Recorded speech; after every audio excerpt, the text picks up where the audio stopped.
Recently, I was blown away by a Danish crime thriller that falls squarely in the mystery suspense genre. It's tightly constructed, incredibly immersive, and people online couldn't stop talking about it. Proof that even lesser-known films can be this good. A woman locked inside a pressure chamber for 5 years. Who could she possibly have wronged? And why would the killer go to such extreme lengths to carry out such a cruel, calculated revenge? Each year, the pressure increases another level, until eventually, her body can't take it anymore. This is the first film in the Department Q series, The Keeper of Lost Causes, also known as The Woman in the Cage. The story begins with Detective Carl, who rushes into a crime scene too early during an operation, triggering an ambush. 3 officers are hit. His best friend is paralyzed. Another colleague is killed. After 3 months of recovery, Carl returns to work in the Major Crimes Unit. But because of that mistake, the police chief reassigns him to the archives. He's sent to the basement to sort through cold cases under the fancy title of Department Q. In reality, it's a dead-end assignment, basically early retirement. The blow hits Carl hard.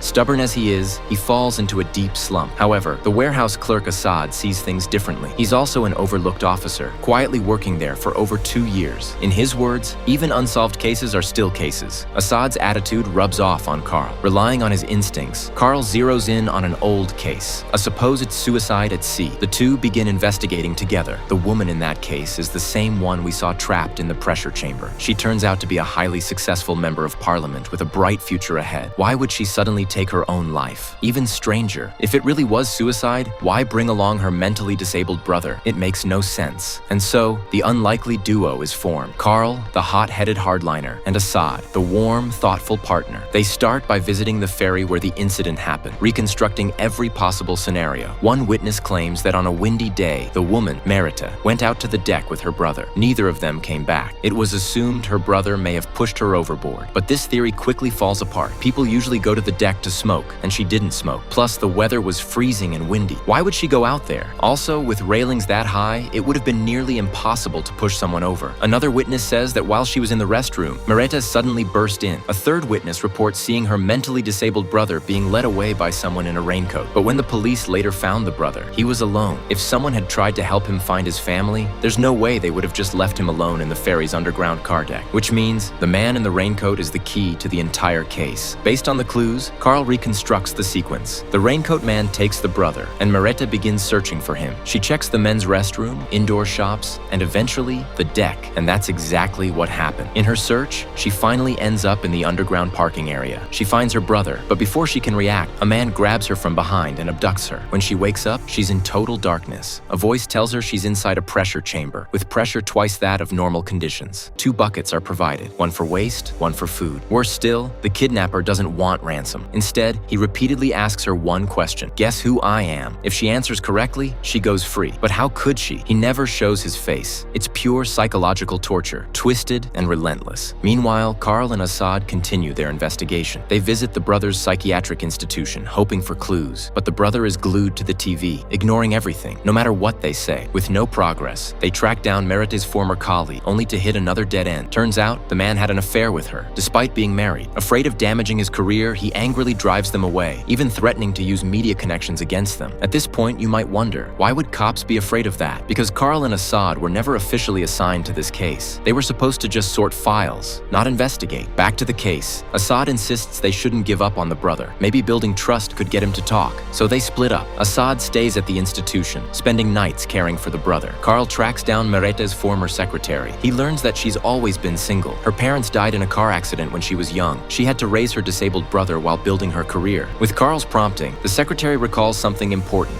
Merita rarely dated, but during one business trip, she spent an entire night with a man. That's the breakthrough Carl needs. He prints out photos from all events she attended and begins filtering through them. It's tedious work, but necessary. Meanwhile, Assad finally builds some rapport with the brother. When they later show him the photos, he initially has no reaction, until suddenly, one photo triggers him. He becomes visibly agitated, breathing rapidly. That man in the photo must be the one he saw, the raincoat figure who took him away. The man is handsome, with an impressive profile, a biokineticist who attended the same event that night. Carl and Assad immediately head to Sweden to find him. But when Carl calls ahead, he's shocked. The man died 4.5 years ago. Merita disappeared 5 years ago. The timeline suggests a connection. At the scene, local police confirm something strange. The dead scientist and the man in the photo are not the same person. So Carl and Assad dig deeper, tracking down the scientist's former colleague. And that's when everything starts to unravel. The colleague reveals that the handsome man and the scientist grew up together in the same orphanage. They were close friends. Later, the man moved to Denmark and disappeared from their radar. Meanwhile, Merete has been trapped for 5 years. Each wrong answer means increased pressure. Her body is deteriorating, emaciated, teeth falling out. It's horrific. Then one day, the kidnapper finally shows his face, and Merete is stunned. It's the charming blonde man she met that night. They had an instant connection back then, talking for hours, but she has no idea what she did to deserve this nightmare. Back on Carl's side, their unauthorized investigation is discovered. The chief is furious. They've been working together for days and even traveled abroad, burning through funds. Their badges are confiscated. They're sent home. Case unsolved. Careers on the line. Carl spirals again, drowning his frustration in alcohol. He visits his paralyzed friend, opening up about his guilt, blaming himself for everything.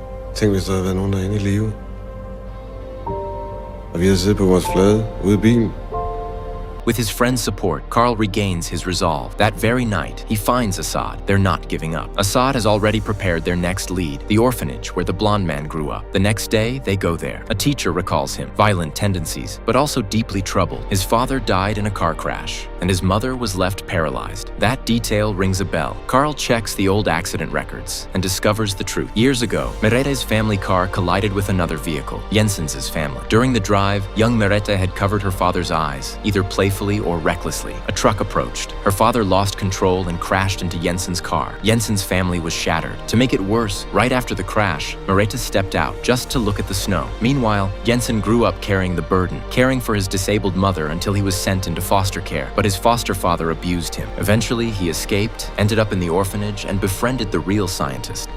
Years later, he sees Merete on TV. The girl from that accident is now a successful politician. That's when the desire for revenge ignites. He returns and kills his abusive foster father, then borrows his friend's identity, attends the event, and deliberately gets close to Merete. For months, he builds trust with her brother, visiting regularly. Once the brother trusts him, taking him away becomes easy, and Merete is his next target. To cover his tracks, he even kills his friend. A flawless plan, except for one thing. He didn't count on Carl and Assad. After a long chase, they finally track down his current location. Realizing the police are closing in, Jensen rushes to the warehouse, the place where Merete is held. He opens all the pressure valves, planning to kill her before she's found. At the same time, Carl and Assad question his mother, who claims she hasn't seen him in 6 months. But something feels off. Carl hears a faint sound behind a large iron gate. Just as he's about to break in, Jensen appears, calmly offering to go to the station. In reality, he's buying time. But as they pass a stack of fuel barrels, Carl senses something's wrong. Why would anyone need that much fuel? There must be a generator. They stop to investigate. Jensen bolts. Carl gives chase. Trusting his instincts, Carl climbs up the warehouse and finds the pressure chamber. Merete is barely alive. Suddenly, Jensen attacks from behind, choking him. At the critical moment, Assad arrives, despite his injuries, and knocks Jensen unconscious with a metal rod. Together, they finally rescue Merete. The case itself isn't overly complex, but the unraveling of the mystery and the killer's motives deliver a deeply satisfying payoff. And with that, the first installment of the Department Q series, The Woman in the Cage, comes to an end.